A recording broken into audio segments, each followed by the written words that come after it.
네,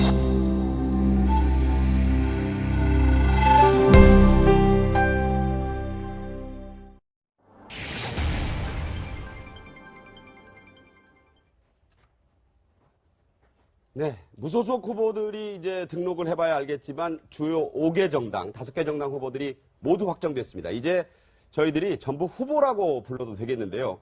문재인 민주당 후보, 통합적인 행보, 현충원도 가서 논란이 많았던 보수 계열 대통령들의 묘역도 참배를 했고 또 노무현 전 대통령의 묘역이 있는 봉화마을도 찾았는데요. 그때 나온 메시지 들어보겠습니다. 또 역대 대통령들은 공과가 있었습니다. 그러나 우리가 안아야 할 우리의 역사이고 공과도 우리가 뛰어넘어야 할 우리의 과제입니다. 정의로운 국민 통합 이루어야겠다는 그런 다짐을 했습니다. 전직 대통령들의 묘역 참배가 항상 관심이잖아요. 이번에는 통합적인 참배를 했다 이런 얘기 나옵니다. 그렇습니다. 뭐 잘한 그 참배라고 봅니다. 지난번에 뭐 당 대표가 됐을 때나 이럴 때 갔을 때 어디를 빠지고 어디를 안 가고 이런 것 때문에 굉장히 언론에 화제가 되고 그것 때문에 또 구설에 오르기도 했는데 당연히 역대 대통령의 묘소는 다 참배해야 된다고 생각합니다.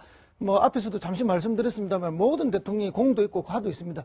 과는 과대로 우리가 평가를 해야 되고 공은 공대로 평가해야 되고 아무리 과가 있다 해서 뭐 공을 가릴 수 없는 것이고 공이 있다 해서 과를 가릴 수도 없는 겁니다. 네. 그래서 객관적인 평가를 하고 그 역사 모두를 안고 가야만 더 나은 대한민국을 만들 수 있기 때문에 저 행보는 상징적으로 항상 의미가 있고 또 대선 후보로서 이제는 제1당의 후보로서 좀 통합의 이미지를 국민에게 장기적으로 보여주려는 것이기 때문에 뭐 바람직한 그런 모습을 보여줬다 그렇게 생각을 합니다. 네, 여러 여론조사에서 1위 후보로서의 모습을 좀 통합적으로 시작했다 이런 평가를 내리셨고요. 네, 시작은 통합적으로 했습니다. 그런데 당장 당내가 시끄럽습니다. 자, 오늘 이현주 의원, 김종인계 의원이라고 불렸던 이현주 의원이 내일 민주당을 탈당해서 국민의당으로 가겠다, 안철수 후보를 돕겠다 지금 이렇게 입장을 밝히고 있습니다. 앞서 최명길 의원이 이제 탈당을 한 뒤에 두 번째가 나올 건가 그랬는데 이게 의외로 좀 빨리 나온 것 같아요. 그렇습니다. 상당히 또 기획을 한 어떻게 보면 김 빠지게 하는 작전이 아닌가 하는 그런 생각이 드는데요.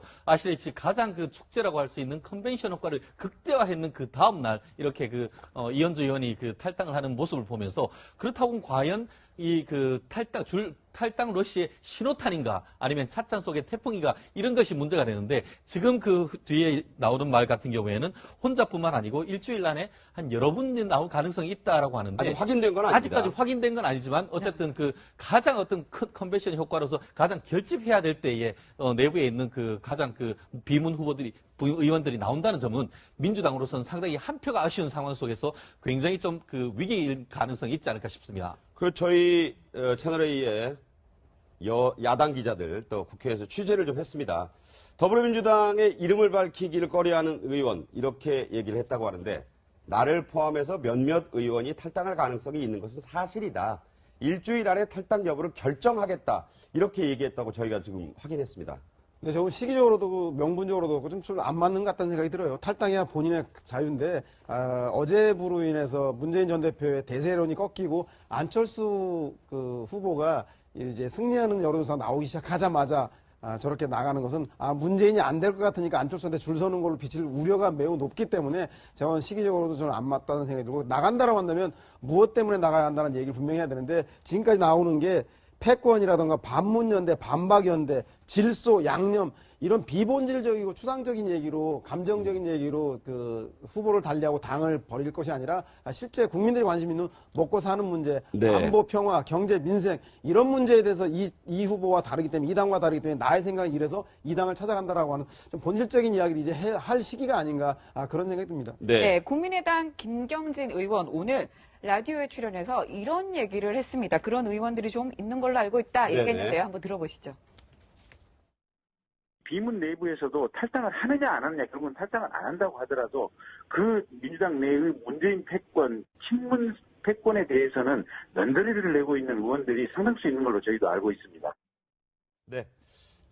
자, 지금 이 분위기를 어떻게 생각하세요? 그러니까 지금 어쨌든 지금 적당하지 않은 시기라 이런 말씀도 있었는데 사실 전체적으로 놓고 보면은 지금 더불어민주당에서 이렇게 탈당을 해가지고 국민의당 쪽으로 옮기려고 하는 사람이 무려 10여 명 정도 된다고 하는 그런 얘기가 얘기도 나오니까 나와요. 네. 예, 이런 얘기까지 나온다고 하면 결국은 문재인 후보가 아까 저기 이제 친문 패권 이런 얘기가 나오지 않습니까? 결국은 네. 자기 당에 있는 사람을 제대로 끌어안지 못해가지고 결국 남의당한테 의원을 결국은 주는 그런 결과를 나타낸 거 아닌가 이런 생각도 듭니다. 네. 네. 예, 뭐 그런 면으로 한편으로 지적할 수가 있습니다.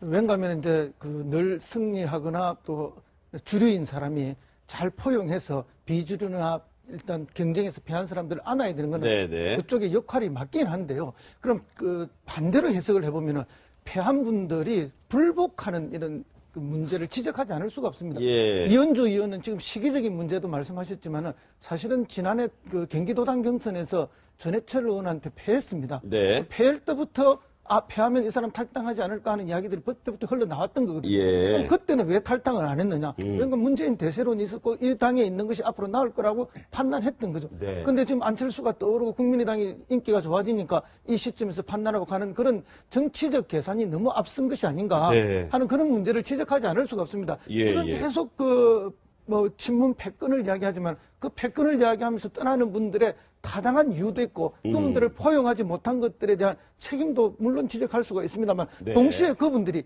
경선에서 다 져고 불복하고 있다는 그런 면도 하나 인정하지 않을 수가 없다. 왜냐하면 박지원 원내대표의 주장이 많은 부분 옳다 하더라도 박지원 원내대표가 그러면 저렇게 문재인을 비판했던 게 언제부터인가? 네. 지난번 당대표 경선회 때부터고 그 경선에서 패배한 이후에부터 그렇게 했다. 네, 그럼 네. 4년 전 문재인 전 대표, 지금 문재인 후보죠. 그때 대선 후보가 되었을 때는 그 이박 그 이야기까지가 나올 만큼 미락이 나올 만큼 문재인을 지지하려고 했던 적도 있거든요. 왜 그럼 그때는 그런 비판을 안 했는가? 네, 네. 그래서 이제 정치적 이런 이해관계 때문에 비판하고 지적하고 이런 것이 다 옳은 것은 아니지 않나 하는 그런 지적을 말씀드립니다. 네. 자, 허 박사 말씀이 있었고요.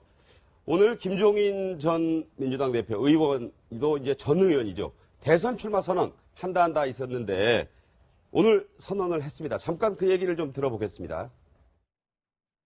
대선을 34일 앞둔 오늘 저는 더 피할 수 없는 사명감에 네, 저 얘기를 하면서 이제 사명감에 대선을 출마하기로 했다 이런 얘기를 했는데 처음에는 이제 독자적으로 나서는 거 아니냐 했는데 어제 요 최근부터는 안철수 전 대표 후보를 지원하는 연대를 좀 구성하는 게 아니냐 이런 얘기도 나와요. 그래서 지금 앞서 비본질적이라는 말씀을 한 바 있습니다만 양념, 이 문자 폭탄 논란이 지금 상당히 시끄럽습니다. 이게 이제 상당히 그 양념이란 말이 왜 이렇게 요리 용어가 이렇게 나왔는지 싶은데 자, 문자 폭탄 얘기하는 거였거든요. 문 후보가 문자 폭탄은 우리의 경쟁을 흥미롭게 만들어주는 양념 같은 거다. 근데 물론 저 얘기를 하고 논란이 커지니까 정중히 또 사과를 했습니다. 어쨌든 표현이 좀 적절치 않았던 것 같다. 그랬는데 박영선 민주당 의원이 이 안희정 후보 도왔잖아요. 이렇게 얘기했습니다. 네, 막말 퍼붓는 사람들이야 양념 치듯 맛을 더할 수도 있을 것이다. 양념이라는 단어의 가벼움이 주는 그 한마디는 어쩌면 내면에 들켜버린 속살인지도 모른다. 상처받은 사람에게는 상처에 뿌리는 소금과도 같은 것이다. 라면서 발끈했습니다. 그러자 문재인 대표가 즉시 사과했습니다. 할 수 있죠. 네, 어쨌든 후보죠. 바로 사과를 했고요. 그리고 오늘도 지금 당내 상황이 굉장히 급박한데 지금 본인은 공식 일정을 잡지 않고 지금 두문불출하고 있거든요. 양산에서. 그러니까 처음에 있을까요? 이 경선전 초반에는 타이밍을 잘 못 잡는다는 얘기를 했는데 이제 1, 2로 결선 투표 없이 되고 나니까 이 타이밍을 좀 잡는다 이런 얘기도 있어요. 바로바로 사과를 했습니다. 예, 사과를 바로 한 건 제가 보기에는 아주 잘한 것 같아요. 그리고 어떻게 보면 비판하는 사람들이 항상 나오는 말이 양념 자체보다도 내면을 혹시 들킨 거 아니냐 이런 얘기를 많이 하지 않습니까? 네. 사실은 문재인 후보가 그 얘기를 할 때도 아주 그냥 지나가는 얘기로 했거든요. 그렇게 중시하고 이게 양념에다 강조점을 준 게 전혀 아니었던 거거든요. 그런데도 불구하고 그 안에서 이 국민들이 다른 측면을 읽는다는 거죠. 아, 이게 내면을 들킨 거다. 이렇게. 그거는 바로 어떻게 보면은 저 말 자체에 문재인 후보의 어떤 그 진심이 담긴 거 아니냐. 그래서 네. 오히려 사실은 정확하게 그리고 아주 빠르게 해명도 하고 또 이제 사과도 한 거지만은 그분이 과연 진심이었을까 이런 부분을 또 약간은 의심해 볼 수도 있는데 제가 보기에는 저렇게 한 거 빨리 사실 사과하고 이렇게 한 것이 문재인 대표의 진심이라고 생각해 주는 것도 우리 국민들의 가질 수 있는 그런 아량이라고도 봅니다. 네. 박지원 국민의당 대표가 문모닝 한다고 비난받으니까 본인 문 이브닝까지 하겠다 이렇게 얘기를 했는데 이 양념 논란 계속 좀 공격의 이슈로 삼는 것 같습니다. 이런 얘기를 했네요. 문재인 후보 진짜 웃기는 분입니다. 문자 폭탄 18원 후원금이 흥미롭게 하는 양념이래요. 자기에게는 단맛을 내는 양념이었지만은 안희정, 박영선, 박지원은 복약이었습니다. 본인은 얘기도 하면서 박영선 의원, 민주당 의원도 얘기하고 안희정 후보도 얘기해서 아주 영네요, 좀 보니까. 그렇습니다. 지금 저기 하나하나 거명된 분들이 이른바 천상클럽 가입자 멤버들입니다. 아하. 무슨 말이냐 하면 네. 저와 같은 문자 폭탄을 받은 사람이 문자가 하루에 받은 개수가 1000개가 넘는 사람들이 1000 바로 개요? 천상클럽. 그렇기 때문에 네. 지금 박지원 그 대표 같은 경우에는 저렇게 피토하듯 얘기하는 것은 본인이 저런 문자를 2만 개를 받았다고 합니다. 2만 개요? 2만 개가 그거는 주식이지 그건 양념일 수는 없는 것이죠. 그렇기 때문에 본인은 네, 네. 저렇게 얘기를 하는 것 같은데 결국 지금 같은 경우에도 문재인 후보 같은 경우에도 유감이다.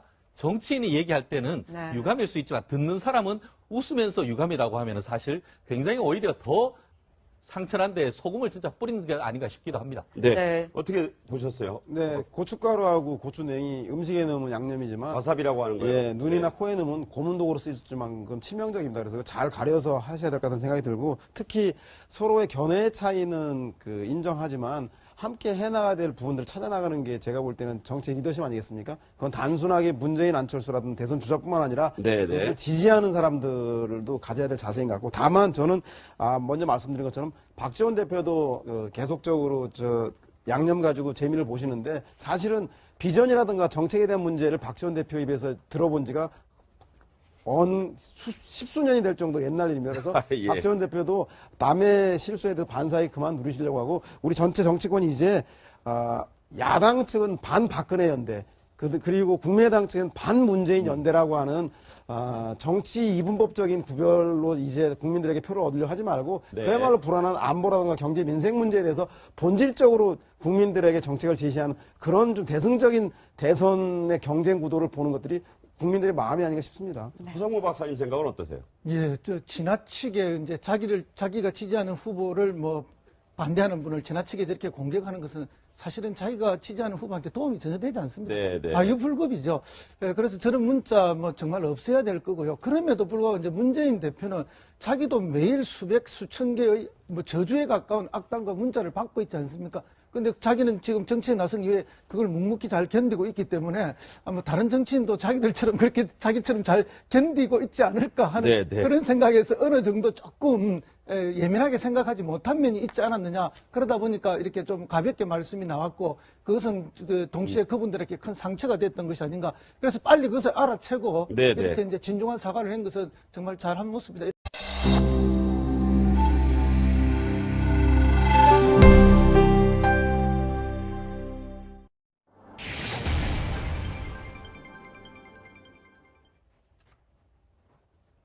네, 무소속 후보들이 이제 등록을 해봐야 알겠지만 주요 5개 정당, 5개 정당 후보들이 모두 확정됐습니다. 이제 저희들이 전부 후보라고 불러도 되겠는데요.